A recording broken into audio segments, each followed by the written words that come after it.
बड़ी खबर निकल कर आ रही है प्रयागराज जनपद से। आपको बता दें, ये जबरन गिराए गरीब का आशियाना। पीड़ित ने रोकर बताई सच्चाई और लगाया प्रशासन से न्याय की गुहार। मामला प्रयागराज जनपद के धूमनगंज थाना क्षेत्र के अंतर्गत आने वाले ट्रांसपोर्ट नगर का है। आपको बता दें, जहां पर बिना कोई आदेश के दबंगों ने दबंगई के बल पर गरीब का आशियाना गिराकर कर दिया घर से बेघर। ठंड के महीनों में खुले आसमान के नीचे रहने पर कर दिया मजबूर। पीड़ित ने रोकर बताई सच्चाई और लगाया शासन प्रशासन से न्याय की गुहार। अब देखना यह है कि शासन प्रशासन इसमें क्या संज्ञान लेते हैं और क्या कुछ कार्रवाई। हमारा मामला है कि आज हमारा एक महाजन ये कह रहा है, जिसका नाम सतीश केसरवानी है, पूरे परिवार को लेके आया। और एक दिन जब हमने मकान अपना लैट्रिन बाथरूम सीढ़ी तोड़वाए पीछे की ये इस कमरे में हम लोग सामने देख रहे हैं, आप इसमें रहते थे, जिसको इस समय इसने वीरान कर दिया।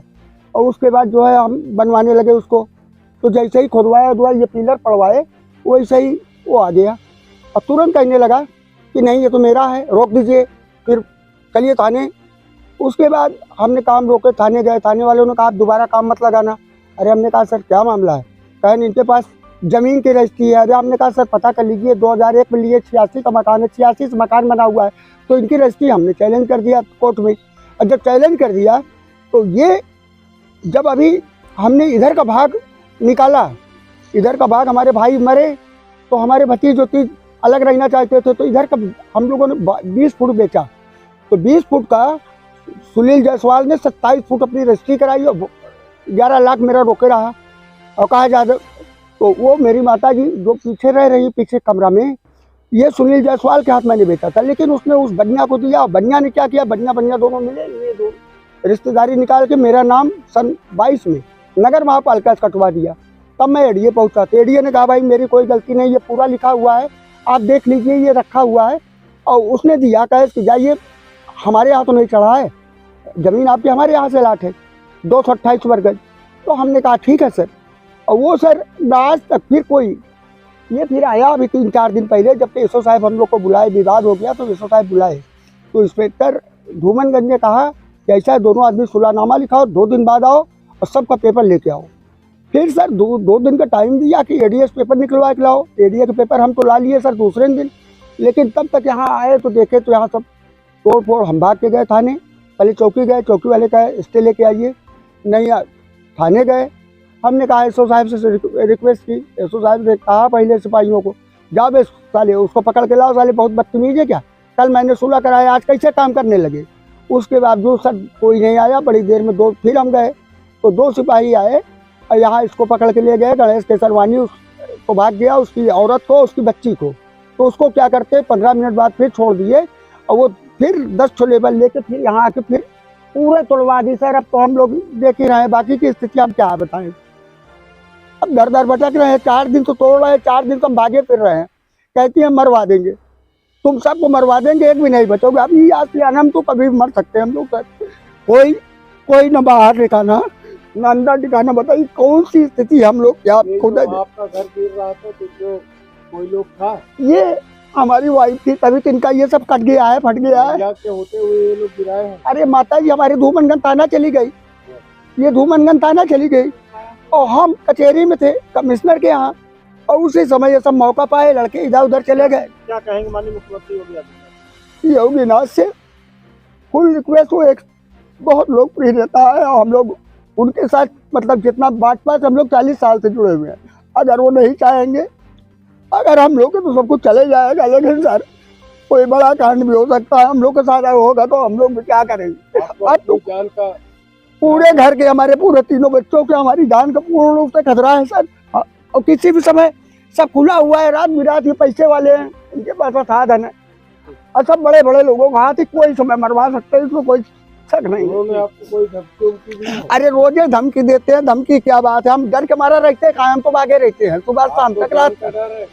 हमको पूरे परिवार को जान का डर है वकील साहब। क्या कुछ कहना चाहेंगे शासन प्रशासन से? अरे शासन प्रशासन से हम रिक्वेस्ट करना चाहते हैं, हम आके हमारे पास रहने के जुगाड़ भी नहीं है। सब हमारा मकान टूट गया, बताइए हम कहाँ रहे, किस जगह पे रहे। क्या नाम है, कौन सा गाँव का मामला है? ये मेरा नाम है अरुण पांडे। हम लोग 548 ट्रांसपोर्ट नगर में आज सन 86 रहते हैं। इसके पहले मुंडेरा में थे। जीवन यही बीत गया। अभी बुढ़ापे में हम बूढ़ी माँ को लेके कहाँ कहाँ भटकेंगे सर। कोई परेशान होगा, हमारे घर की अगर हत्या होगी तो मजबूरी होगी सर, फिर तो कुछ ना कुछ करना ही पड़ेगा सर। अगर हमारे परिवार को सब मार डालेंगे और कोई बचेगा तो देखा जाएगा, अगर कुल को मार डालेंगे तो कोई बात नहीं है सर। अब ये मामला तो बता चुके हैं मेरे हस्बैंड। उसके बाद यहाँ कोई नहीं था, मैं अकेली थी, मैं अपने रूम में थी। बोल आए, पूरा सामान निकाल के फेंक दिए। मैं नहीं निकल रही थी, मुझको घसीट के माँ बेटी 2-3 औरतें और थी, मैं नहीं पहचानती उनको। सतीश केसरवानी उनकी वाइफ, उनकी एक लड़की थी। कौन है? अब लड़की उनकी थी। उनकी लड़की का नाम नहीं जानती। कहाँ के हैं लोग? ये लोग रहने वाले हैं, सुनने में आया है कि खागा के हैं। अब बाकी कहाँ रहते हैं मैं नहीं यहाँ जानती। बनिया वर्ग ज्यादा है सर। यहाँ उसके के बाद आपने क्या उनसे बोला जब आपको निकलने लगे थे? मैं नहीं निकल रही थी, वहीं बैठ गई, मेरे हाथ पकड़ के खींच के निकाल रही थी। ये कट गया, देखिए, मेरे ये यहाँ देखिए, भी कट सब गया था, यहाँ खून कट निकल गया, आया, खून यहाँ निकला। खून निकल आया था। क्यों निकाल रहे थे? निकालने का क्या? कमरा तोड़ने कमरा के लिए तोड़ना था, फोड़ तो डाले सर, वही कमरा तो है, वही सब। बोल रहे हैं कि ये मेरा कमरा है, मेरा जमीन है, और आपका कहना है कि ये आपका है? ये मेरा घर है।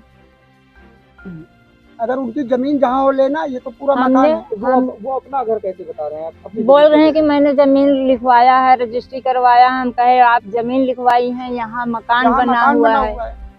तो तो आपका यहाँ कैसे हो गया? बिना कोई आदेश का घर तोड़वा दिए? हाँ, बिना कोई आदेश का। अपनी मर्जी से तोड़वाएंगे? जी, तो क्या आप कहना चाहेंगे शासन प्रशासन को? शासन प्रशासन से यही चाहती हूँ कि मेरा आशियाना चाहिए वापस।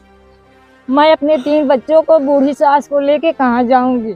किसके दरवाजे खड़ी होंगी? मैं ठंडी में यहाँ 3 दिन से ठिठुर रही हूँ। क्या अभी किसी भी तरह का डर या भय बना हुआ है? डर है, किस चीज़ का डर है? कोई मार देगा, 4 गुंडे घुस आएंगे, 10 गुंडे दिन भर यहाँ टहल रहे हैं। यहाँ 24 घंटे खतरा है मेरे लिए, मेरे बच्चों के लिए, मेरे बूढ़ी सास के लिए। शासन प्रशासन से किस तरह न्याय की गुहार लगा रही है? बस मुझको न्याय चाहिए, मेरा मकान चाहिए, मेरे बच्चे सुरक्षित रहें, मेरा परिवार सुरक्षित रहे। किस जगह का मामला है? ये ट्रांसपोर्ट नगर है।